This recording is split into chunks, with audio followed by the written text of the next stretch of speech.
Hi everyone, welcome to Stampin' Up with Jaimie. It is just about 1 o'clock on this Tuesday afternoon. Hopping on to do today's tutorial. I hope everyone's having a good day. Let's just make sure we're running here. Let's see, okay, good. I'm on. So, how's everyone's day going today? Today I'm hopping on to do yesterday's card post.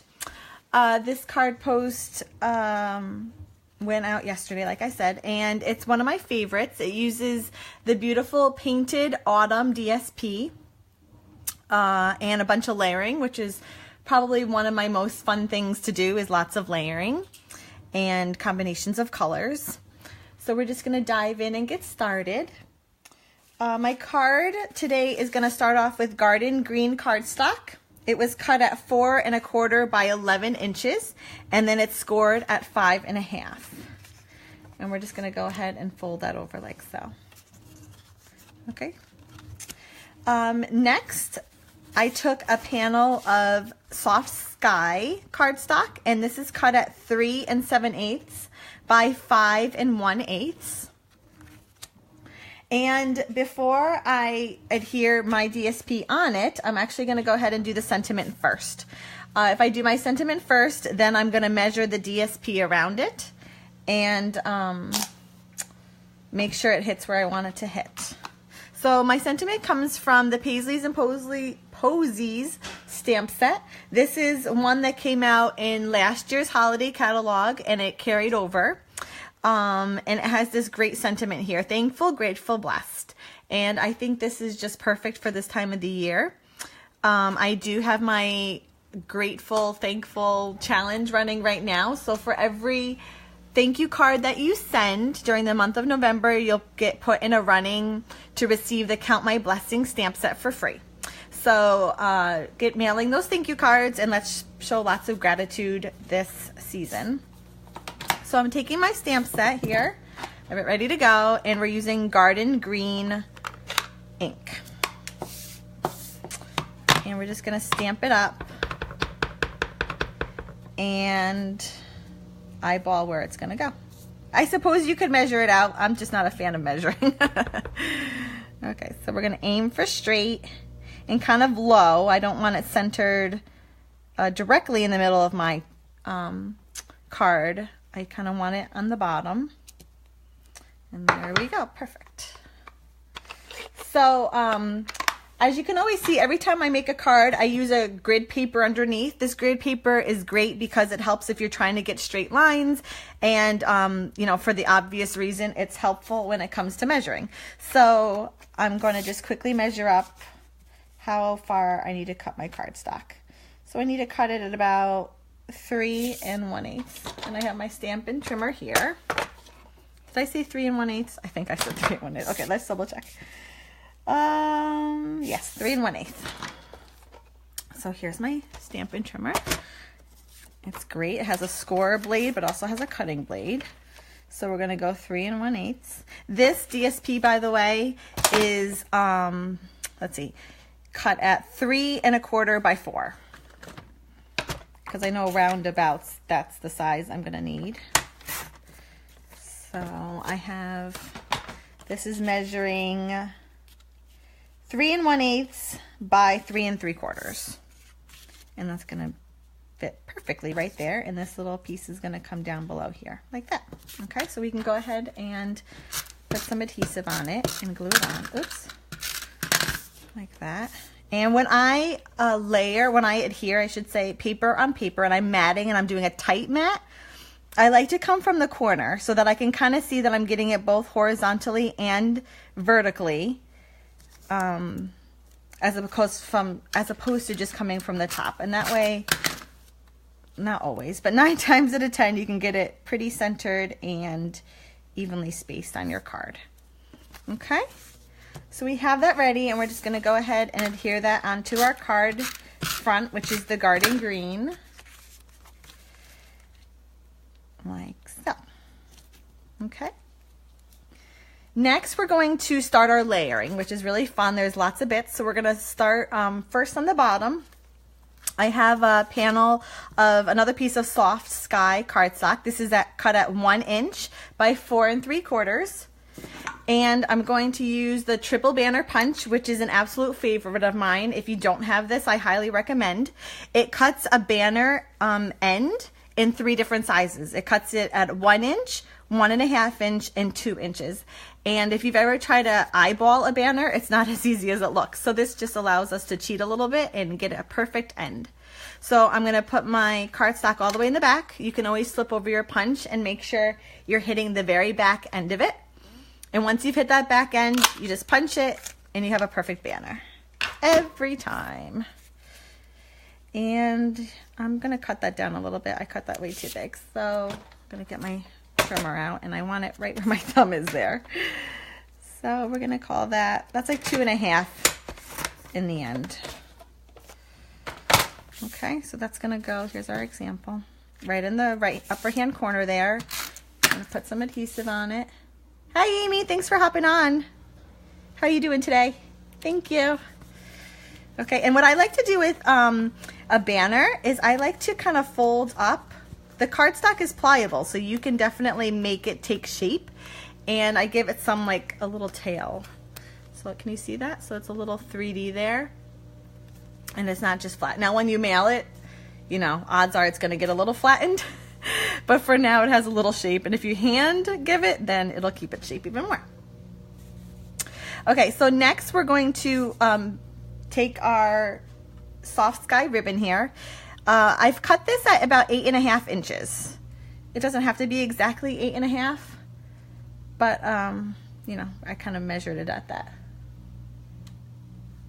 It's not snowing up here yet. I sure hope it does though. Oh, it's a little long. No, we've had some teases. Yesterday, very faintly it was snowing. If you kind of squinted a little bit, you could see it, but nothing big time. My kids are a little disappointed. They want snow.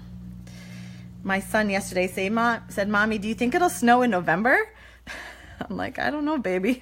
The forecast only gives me about a week out. Have you recovered from the conference yet? I'm just going to trim my tails. They're awfully long. So I said cut it at 8.5, but really you don't need it that long. That was way too long of a ribbon. Yeah, so we're going to give her a little haircut here. Okay, that's using soft sky ribbon. It's very pretty, very easy to make bows with, although I didn't make a bow. Okay, next we're going to work on our next layer.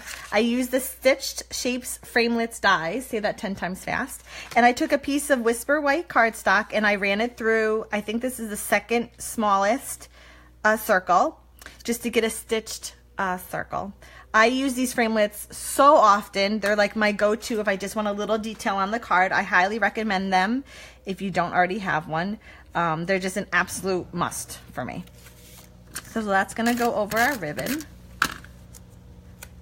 It looked like you guys had a lot of fun, for sure.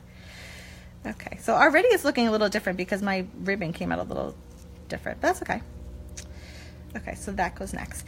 Now, if you look closely, I have a very slight piece of gold doily there.